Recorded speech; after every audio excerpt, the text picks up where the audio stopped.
Per mi Sant Jordi és el millor dia de l'any, i ho dic sense cap mena d'embut, perquè és el dia de la cultura i el dia de l'amor.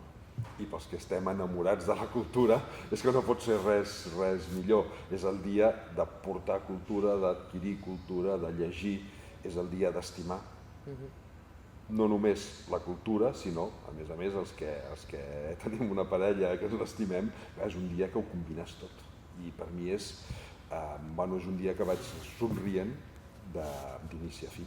Des que em llevo fins que me'n vaig a dormir és un somriure constant. I quan estàs amb els lectors que venen a fer-te comentaris, a que els dediquis el llibre, és un moment de recompensa. És el moment que te n'adones que totes les hores que t'has passat escrivint, que ja han sigut recompensants per elles mateixes, però que lògicament t'impliquen un desgast, un cansament, aquell dia t'oblides de tot això i acabes de dir això que he fet té un impacte no només per mi sinó per les altres persones. I tot quan ha fet mal temps, és igual, és un dia que imposa la seva felicitat.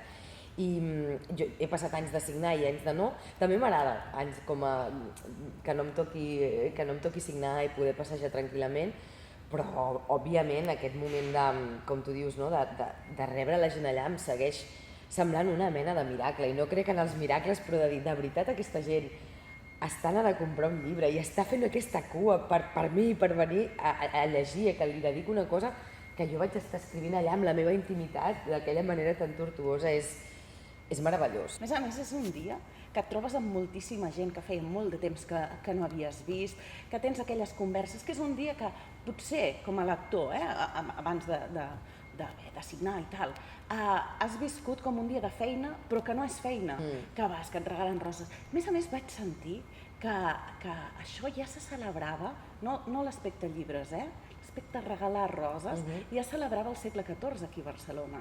I els homes donaven la rosa i les dones donaven un clavell. Però clar, si a més això, el dia de l'amor, li afegeixes al llibre, com va passar a partir dels anys 30 del segle XX, és que tens el regal embolicat, no el millor, és que és el dia més vell de tot l'any.